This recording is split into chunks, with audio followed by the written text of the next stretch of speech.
All right, hello everyone. My name is James Emery. I am a software engineer who works in the DSP methods group, and I'm going to talk a little bit about the haplotype caller, which is our sort of premier tool for converting from sort of a corrected BAM into variant calls, which Laura just talked about.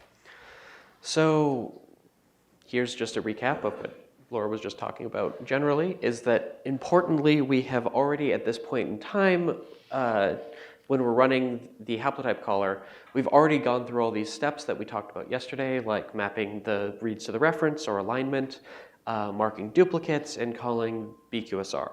So now we have analysis-ready reads that we want to turn into actual variants through the haplotype caller. And I'll sort of go into detail about each of those steps. If you remember, Laura said there were 4 sort of broad strokes steps to the haplotype caller. The first one is identifying active regions, which is just a cost-saving measure, which prevents us from having to do a lot of work aligning and or assembling and then running per-HMM and everything, and genotyping regions that are not interesting or just have reference sequence and aren't likely to yield variants. That's not to say we don't do any work on the regions that aren't identified as active regions. We just do a much cheaper process. Then after that, we assemble the haplotypes. This assembly process, we make what's called a De Bruijn graph, and I'll go into that detail about that later. But that gives us haplotypes, which we then use per-HMM to sort of get a likelihood. Sorry. We then use per-HMM to sort of get a likelihood out of per each read given each haplotype specifically, and then we use all of that information to sort of genotype and give us an estimate of how likely it is that this sample has a variant at this site. So I'll talk first about identifying active regions. So the way the algorithm works is we have a sliding window.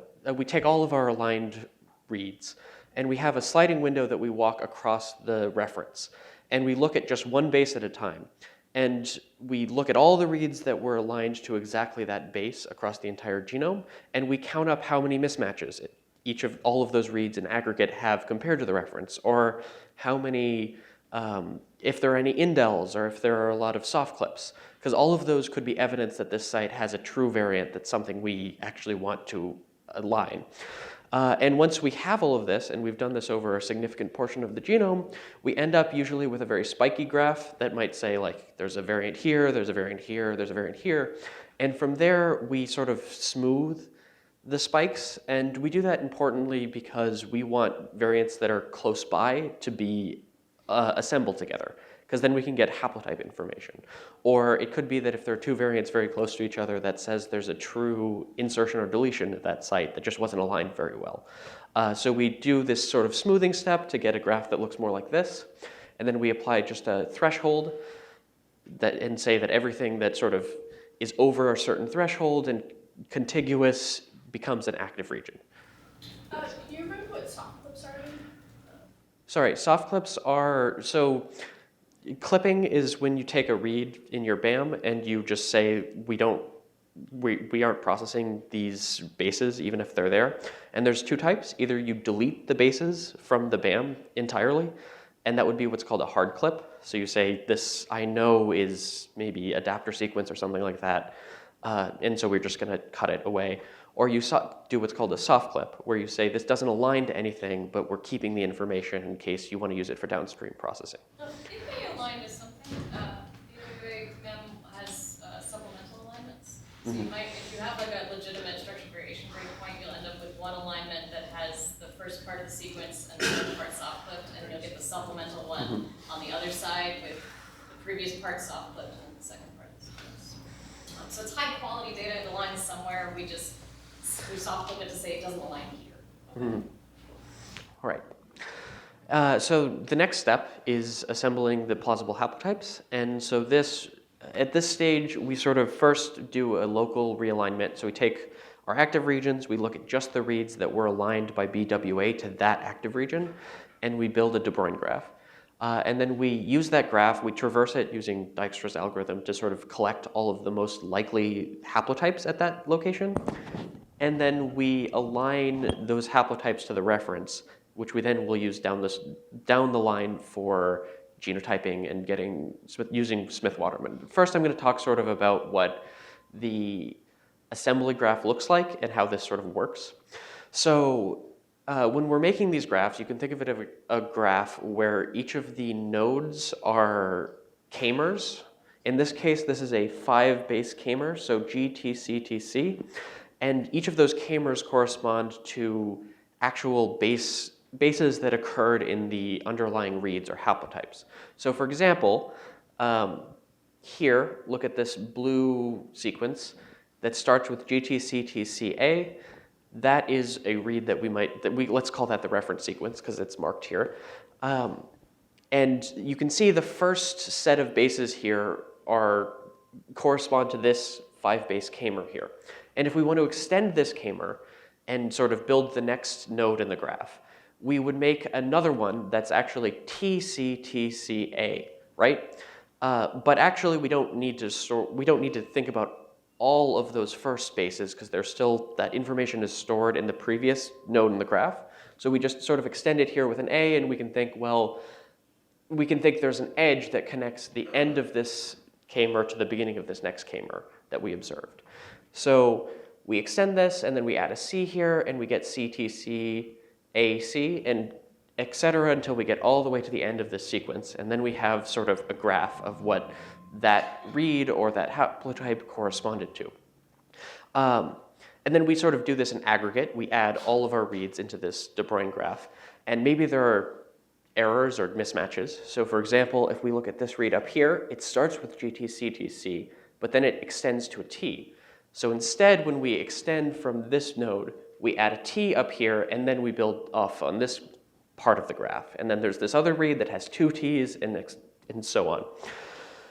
And importantly, when we do this, we're keeping track at each step of how many reads actually supported each of the edges in this graph. So you can see there's all this data like numbers, 1 of 1, 2 of 1.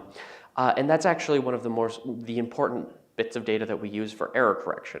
Because you can imagine if there's a read that had some sort of sequencing error that is unique to just that read and unlikely to be in other reads, you would end up with this little bubble in the graph that sort of goes off of the main sequence and comes back and has very low support. And so consequently, we often will prune those bubbles from the graph and say, no, we don't think there's enough evidence to support this as being a possible haplotype. Maybe this is an error. And there's another few things that are important about this. Namely, the actual size of the k-mer is variable in haplotype caller. So there's sort of a trade-off that exists when you're building a De Bruijn graph, where if you choose a smaller k-mer, you're less likely to run into issues with errors. So like if you assume a read has 1 out of 100 bases is an error of some sort. If you're using a k-mer size of 15, it's relatively unlikely that most of the k-mers you generate are going to diverge from other correct reads.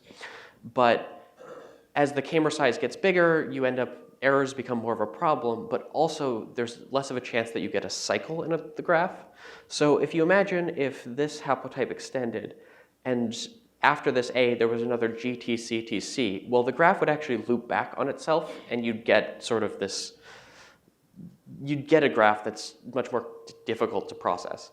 And that actually causes problems for our alignment to the reference and our picking of the haplotypes. So what we actually do is we'll dynamically resize the k-mer graph when we detect that there are these loops, just to save ourselves the trouble of having to deal with them. And that also means there are some sites that the haplotype caller has trouble calling, and oftentimes you will get failures to call at a given site because of this step of the graph, just because no matter how many times we tried bigger k-mers, we still got cycles. And is that due to extensive repeat again? Yes, exactly. And so there are just some sections of the reference that the haplotype caller does not do very well on. All right, and Yeah, it's just a quick question about the slide. So can you just walk us through the example of 3-to-1 ratio? What are the numbers mean? I see that. So say for example from GTCTC, whenever you go to A, there are 3 reads supporting that. Yeah. Right? is that the case? And what does 1 stand for? So I'm not strictly sure what the 1 stands for in this slide, but the first number here corresponds to how many, I think it's a ratio, right, of like 3 to 1 for haplotypes. But for example, there are... I'm not sure what does the ratio mean in this case. So like I see 3 beats, but Yeah. the other numbers... There are how many edges we actually observed, how many times we observed that edge. The number of beats per edge. Yes, yeah. So if you imagine, so if you look, there's a 3 to 1 ratio here.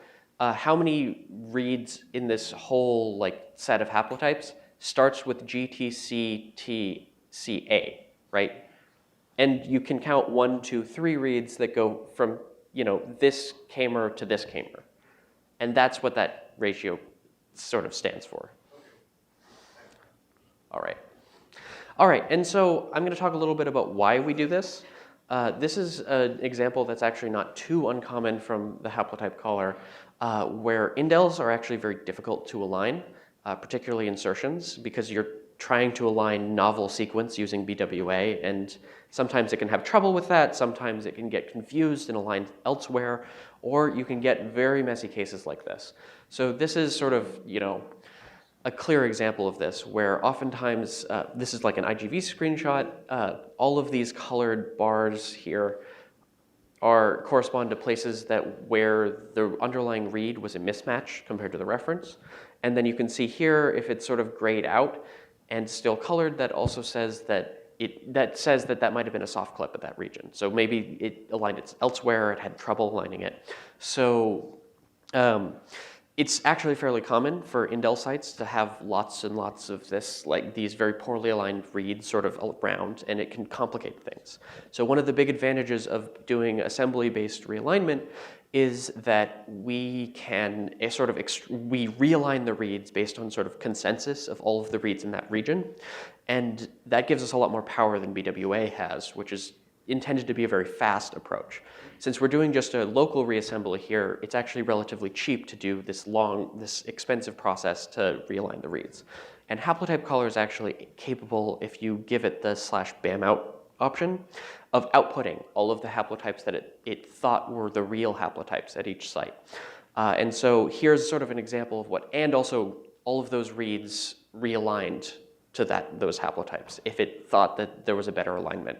And so this is sort of an illustration of one of the advantages of using the haplotype caller like this, is that it allows you to take these complicated, messy sites that the aligner had trouble with and convert them into something that is much less messy and likely a much better representation of what's underlying in your sample. So this is sort of just to sing high praise of the haplotype caller. And then there are a few other advantages things that we fix about the aligner. So you can imagine that there might be some ambiguity in how the aligner reports reads and reports mismatches. So if you imagine there's some reference sequence, CTTAATTAAG, and so on, but you have a whole bunch of reads that instead of having that T there, maybe have just an AC. Well, there's some ambiguity there. How do I represent that? Do I call that a changing of a T to an A and then adding a C afterward? Or do I call it adding an A and then changing the T to a C? It's sort of unclear, and there's no right answer.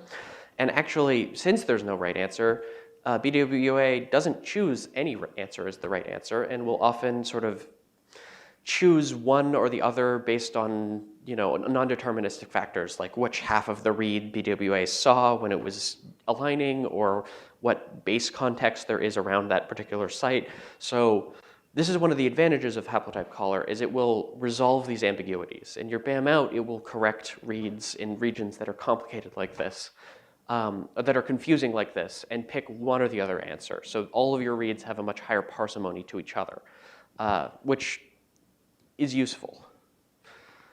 And then there's another important feature of haplotype caller that is potentially clinically relevant, which is called phasing. So as I'm sure you all remember from your biology classes, we have 2 copies of every chromosome, and that means we have 2 strands of DNA.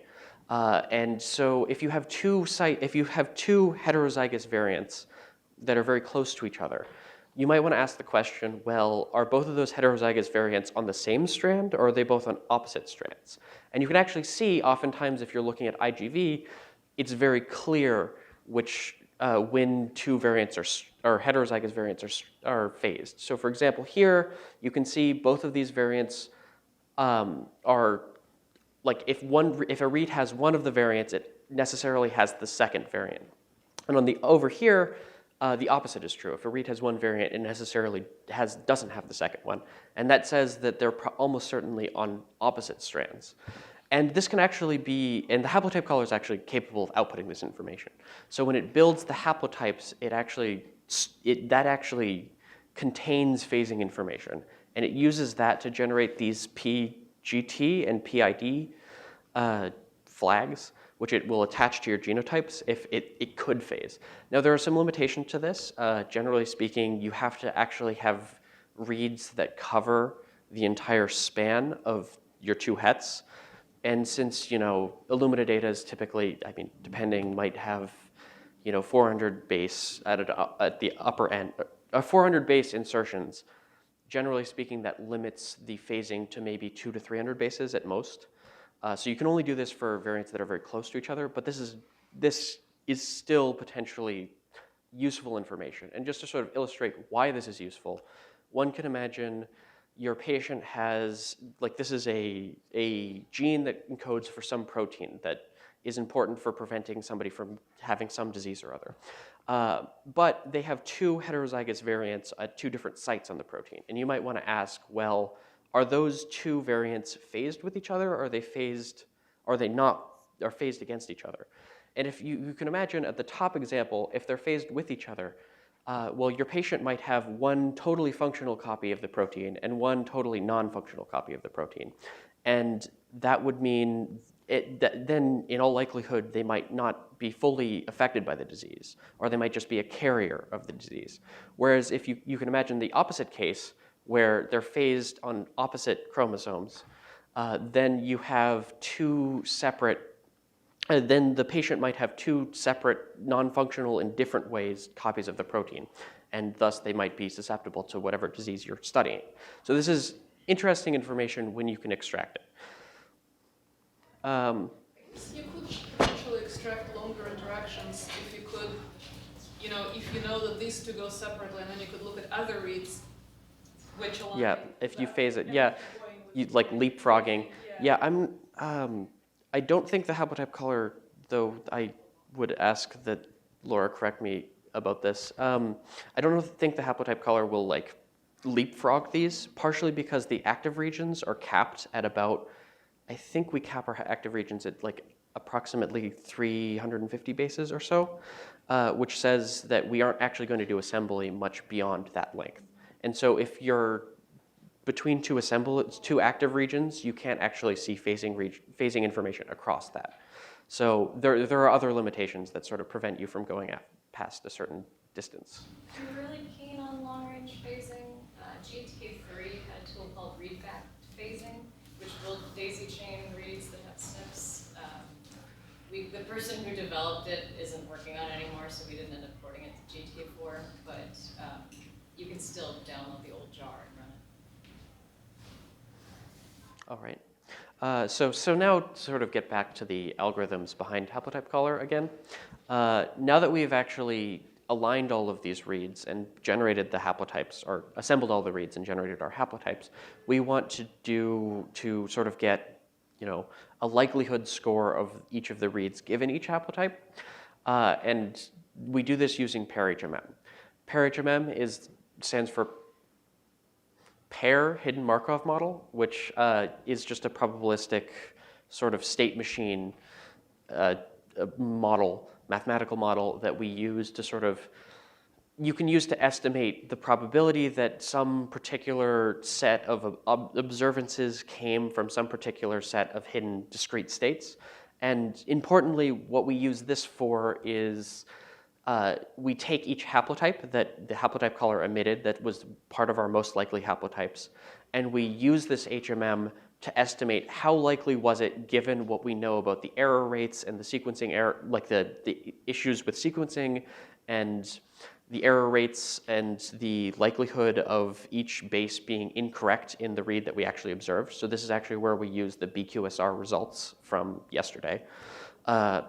We use all that information and we spit out at the other end a likelihood estimate, which is for this haplotype, this read was, had this much likelihood. And we generate a whole array of these things for every haplotype and every read at that active region. And once we have all this information, we then go on and convert this into per allele likelihood information. So you can imagine if there was a haplotype that had 2 variants on it, maybe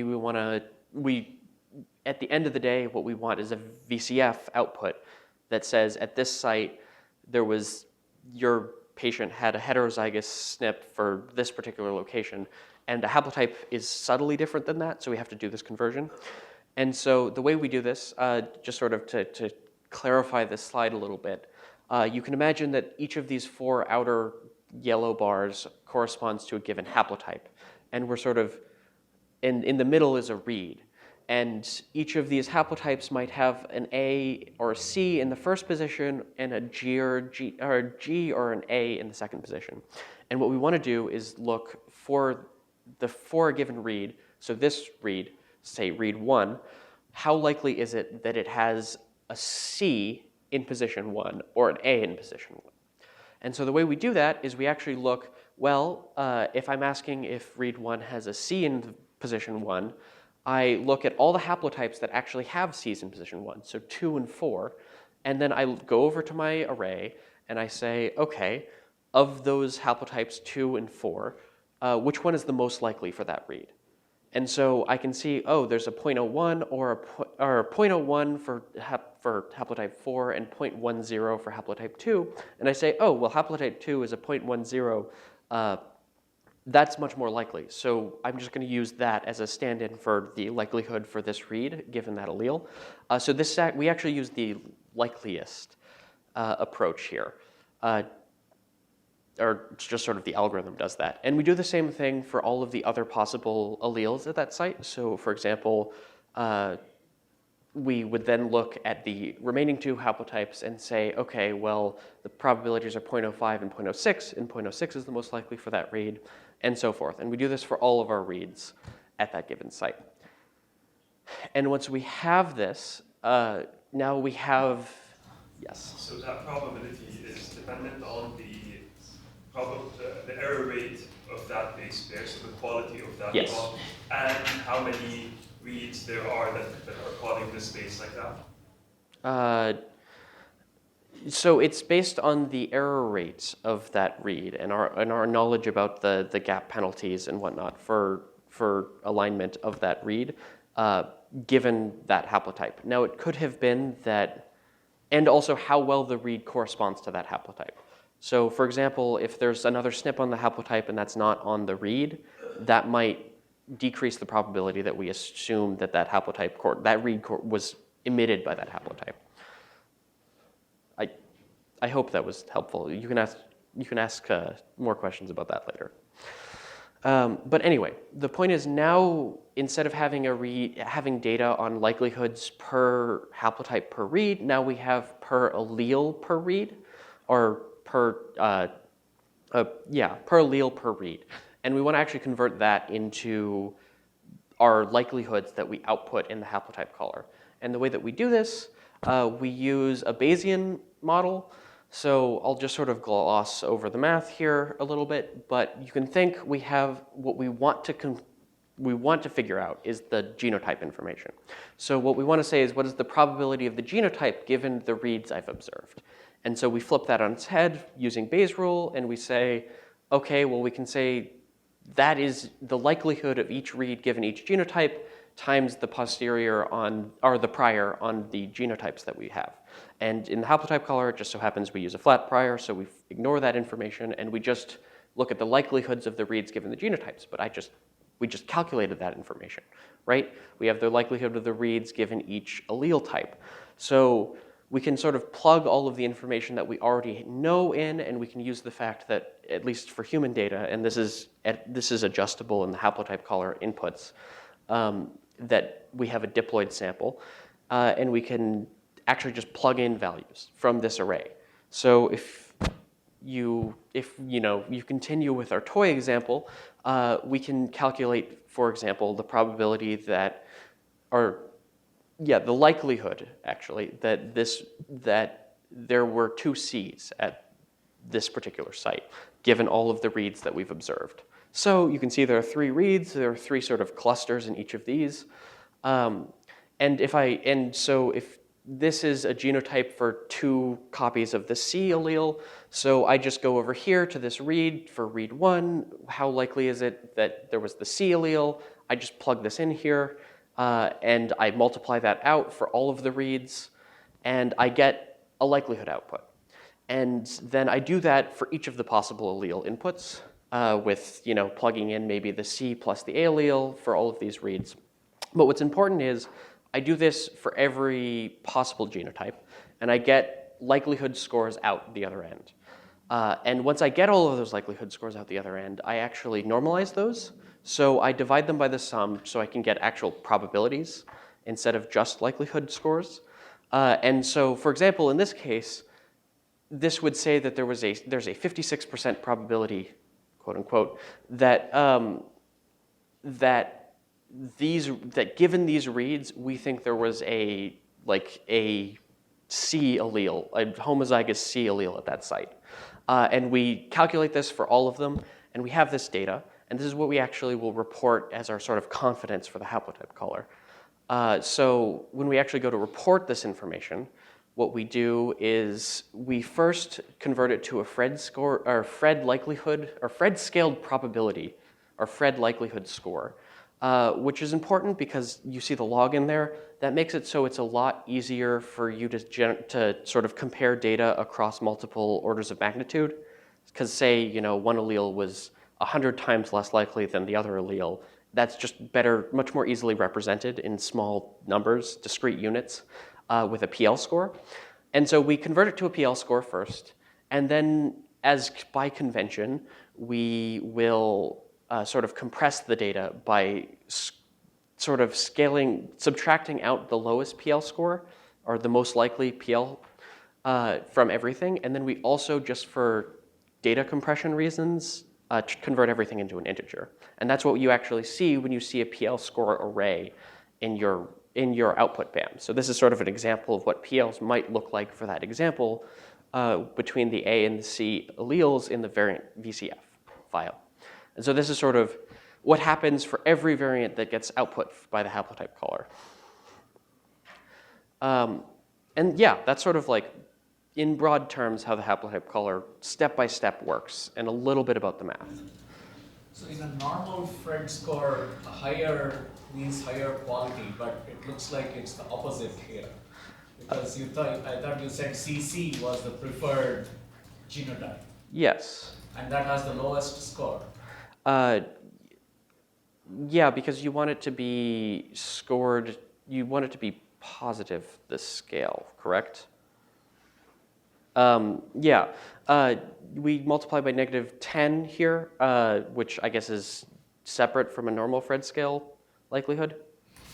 So those likelihoods are actually the probabilities of the genotype being not true. Yeah. So is it like whenever you have the smallest value in there, that's at least according to the documentation. Right, but it's different from the traditional implementation. The smaller is that number, the more confident you are that you did not make a mistake.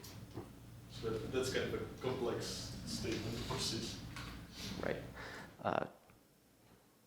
I believe that's correct. Thank you. Right, so the point is, at this point, we're sort of done with the whole process of haplotype caller, but I haven't really talked about GVCF mode at all, and I'm gonna just sort of touch on it briefly here. When we run, I've told you what happens at each active region, but for all of the regions that weren't active regions, we still go through a much cheaper process of processing the reads, that's just not based on assembly, but based on maybe just alignment information to get sort of a confidence measurement that we then put into the GVCF. So as you asked earlier during Laura's talk, we have a confidence measure on every position on the genome, which might tell us which we then use later for joint genotyping. And that sort of goes into here when we sort of call genotype GVCFs and joint call and everything. So one quick question. Can you explain the table there? I think that table has been in multiple slides, and I'm still trying, this guy? I'm still trying to interpret what. This table? Okay, so this is the probability of, so this actually has two lines here, and those correspond back in our toy example all the way. Beginning and end. Yeah, those are actually the two different haplotypes that are present here, or two different alleles that are present. So those are different lines. 0, 0 would be like, if you look at the genotype field for the output of a haplotype caller, 0, 0 typically corresponds to reference, so it's the reference allele. 0, 1 would be you have a heterozygous variant at that site, so you have one copy of the reference and one copy of the variant. And then 1, 1 is a homozygous reference. And so this is just sort of a probability, this would be a probability score between them. Yes? Another quick question. So on the top panel, there is an A allele that is pruned out, apparently. Yes. So how, sorry if I missed that. How is that happening? So how do you... Yeah, so this, I didn't go into a lot of detail about exactly how the pruning works, but broadly speaking, like if you go over, or actually this slide is fine. You can see here, there's only one read that supports that allele, right? So there's this one read that has an A here and then nothing else here, and in sort of this toy example. But that means that there's a reasonable probability that that might have been a sequencing error. And maybe when we actually went to assemble the graph, that was just a bubble that looked very unlikely compared to the main path here in the graph. And we ended up pruning it or not choosing any haplotypes that had that allele. So it sort of disappears as a result of that. And that's just sort of one of the steps that we take when we're building these De Bruijn graphs to save ourselves a lot of work, because obviously we have to run a per-HMM on each haplotype, so we try to restrict the total number of haplotypes that we output by getting rid of obviously erroneous haplotypes at that stage. So that's sort of where that disappeared to. I'm running low on time, so I'm just going to talk about some mechanics of the haplotype caller. There are many, many inputs to the haplotype caller. Like there are a lot of complicated options you can run if you'd like. But generally speaking, the big things you need if you're actually running it in GATK are a reference, an input BAM that's been pre-processed and is coordinate sorted and whatnot. And you need to output your VCF. That's just sort of how it works. And if you want to run in GVCF mode, you give it the option ERC, or emit reference confidence GVCF, and you also, by convention, but also just for alleviating some of the confusion, you make your output BAM a .g.vcf because it's a different file type. And a lot of tools expect that you have a .g.vcf just if they are meant to be processed on a GVCF. And I think And the difference between GVCF and VCF is that not every single position will be output of it. Yeah, so a VCF will have big gaps and just your variance. And a GVCF will have some information on every site. All right. Thank you very much.